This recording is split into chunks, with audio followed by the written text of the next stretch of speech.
Hi, all, Dave Pex here for another video, and in today's video I'm going to do something a bit special. I'm going to unveil my original Nintendo NES console. I'm going to go through that. I've got it here boxed, and then I'm going to go through what my favourite NES games were growing up. So I've got a list of those games. We'll quickly go through them, and this is where it all started for me with video games. This is where it all started, playing the original NES. So let's go through it all, and hopefully you enjoy it. So this is the original bubble wrap it came with, and here's the original NES console.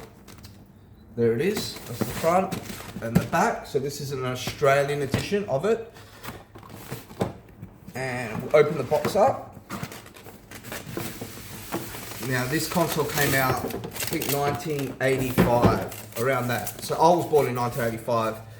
So that's 40 years ago, this console, that's how old it is. So then we'll go into this. This is the console itself in the plastic. Take that out. So there it is, the original NES. This is where it all started. So originally when you play this, you'll use your antenna on the back of the TV. It's also got AV audio, the audio and the video plugs here, and the original NES console. So this is it, 2 players. This is where your controllers go, and we all know how it all works. You put your game in here, you click it down, close it, hit the power button. It may take a few attempts. There is a trick. If you kind of wobble the game a bit, if it starts glitching on the screen, you might need to just wobble your game inside there a bit, and the old blow to ensure that's working. So that's the console itself. Of course, you've got the AV power port, the antenna video signal port. This came with its control deck pamphlet.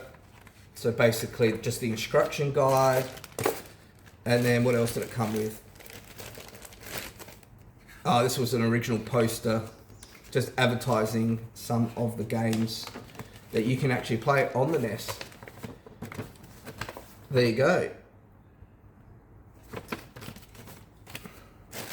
1985, it was the first home entertainment system, and I think something ridiculous, look it up, but like 1 in 2 or 1 in 3 US households owned one of these consoles. That's how much it just blew up the Nintendo market. And then of course you've got your 2 controllers on there, B button, A button, your D-pad, start and select button. So 2 of those. So yeah, that is the NES console. We'll put everything back here. Put this down here for a second.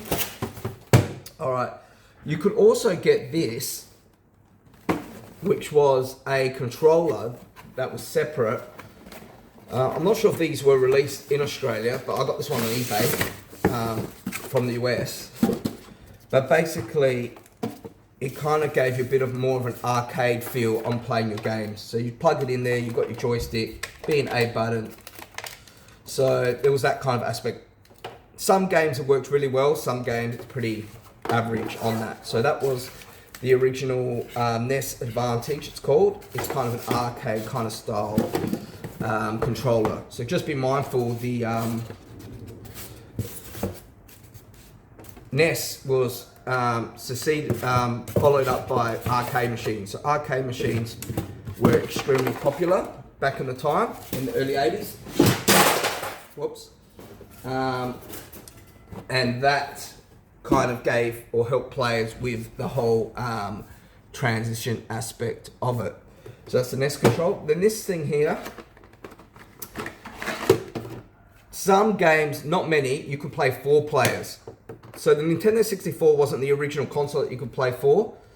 This adapter, you put the adapter here at the front, like so, and then it will allow you to connect 4 controllers to play 4 different players on one game, all on one screen. So that was that there.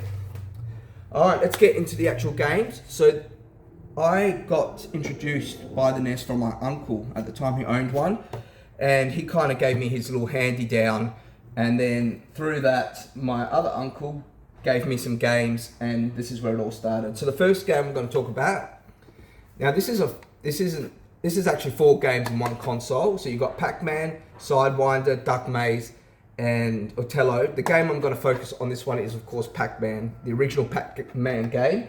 So how you would actually play this is you would have to get the console, get a random other NES game, collect it on top, open it up,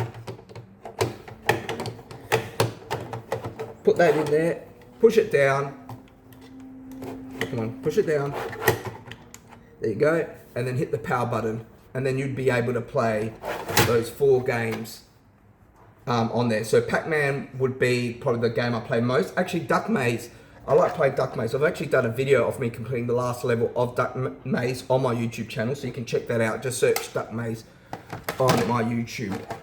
Alright, so that's those games. The next one we're looking at is Duck Hunt. So this is this cartridge here actually came with 2 games, the original Super Mario Brothers, which we'll get to, and Duck Hunt. So Duck Hunt was a game that you just put inside your little console,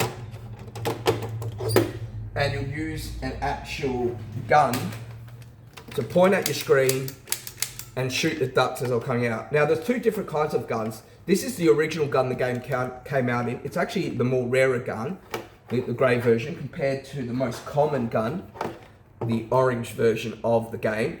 Now the reason we only have a very limited number of the greys compared to the orange, because when the greys were originally released with the game, there was a lot of backlash because it resembled the likes of a real gun, being that grey colour. So they were discontinued, and to distinguish the difference between a fake gun or real gun was they include the orange.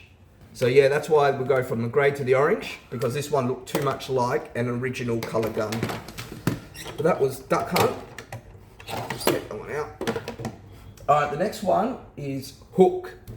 So Hook is based on the movie, what's it called? Peter Pan. So you play as Peter Pan. I played this game a lot on the Game Boy. It also came out on the Game Boy. I remember completing this game when I was a kid. It was a tricky game to play. Of course, back in the day, you didn't have save modules on, or save cartridges or hardware on your NES games. So you actually had to complete the game all in one sitting. You couldn't save your game and come back to it. So that is Hook. The next one is Flintstones, The Rescue of Dino and Hoppy. I never actually owned this game. I bought this game when I was an adult, just part of my collection. But we used to go to the video store called Video Easy or Blockbuster, and you'd hire a NES game for like 3 nights for like $3. I never actually ever completed this game. I still haven't completed this game to this day. One day I have to go back to it and actually complete this game. The furthest I got was the vampire boss in the castle. So I never actually completed this game. So it's on my list of games I still need to complete. Speaking of games I still haven't completed, this is the Jackie Chan game. So we all know Jackie Chan, the famous Kung Fu fighter, movie celebrity. So there was a game made of Jackie Chan. He was probably around, I'd say late 20 or 1991. There you go, 1991 when this game came out.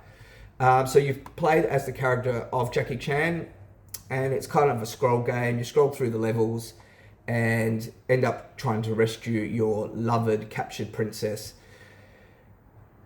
With this game, I remember playing this game a lot with my uncle. I'm telling you now, I'm being honest, I never finished this game, and I still haven't finished this game. I haven't gone back to this game since I was like 12 years old.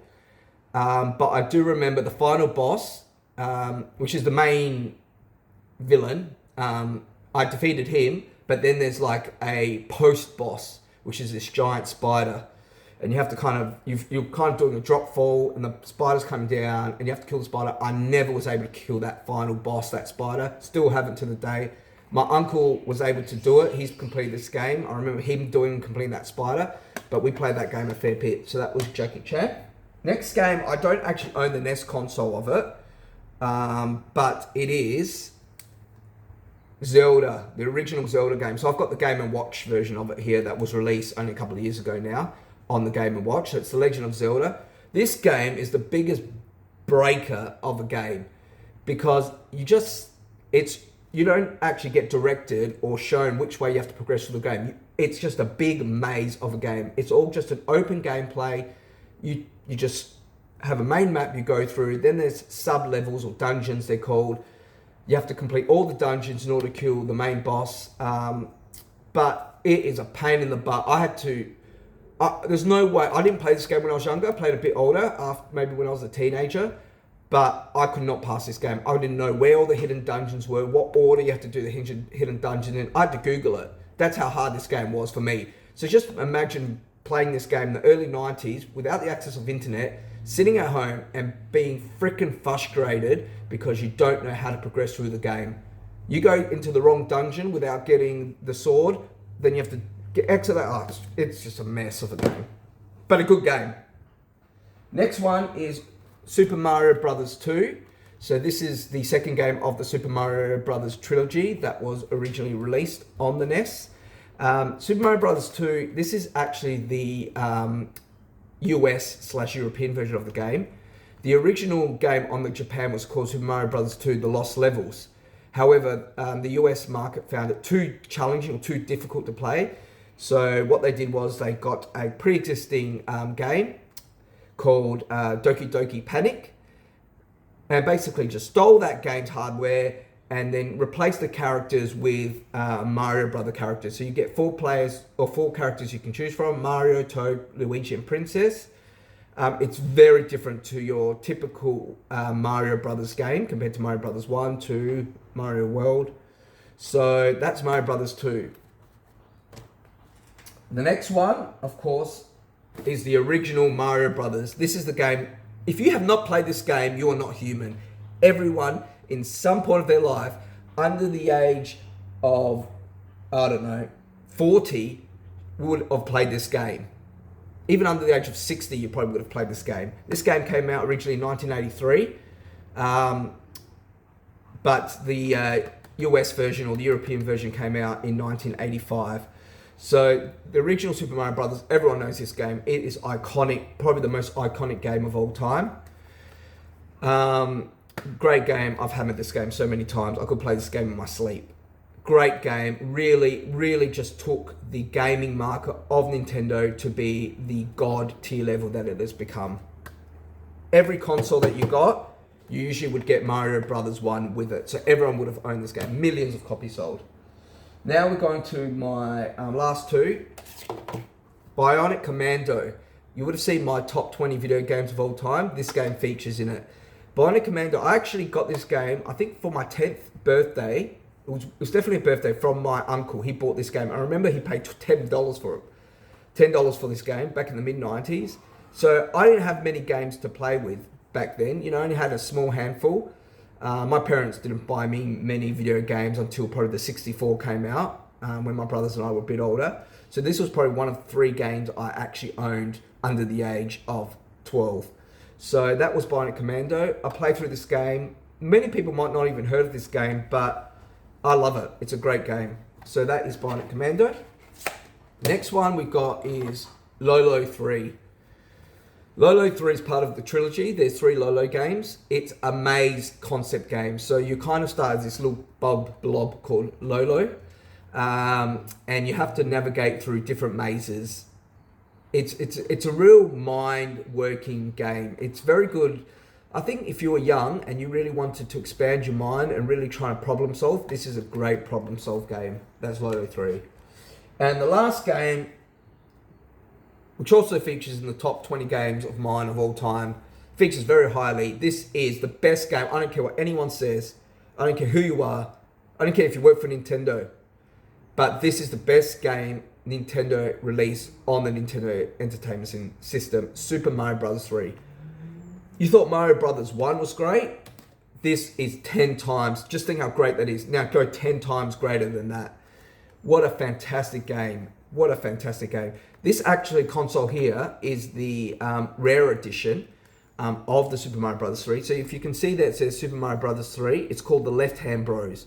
So most of these games had Bros on the right side. So originally it had it on the left, and then they're like, yeah, that's a bit too messy. Let's put it on the right. So This is an actual rare edition of the game because it's got the Mario Brothers 3 on the left. It's probably worth maybe, I don't know, 10 times, 20 times more than the original, also not the original, the other edition of this console game because of those letters right there. So that's it. That's my top Nintendo games I enjoyed playing when I was a kid. I haven't played hardly any of these games anymore, but I thought I'd just pull them out of my container and just go through them. I hope you enjoyed this video. Comment about what your favorite NES game was playing growing up, and if you ever didn't or didn't complete a NES game and you love to go back to. Thanks for watching, and I'll see you all in my next video.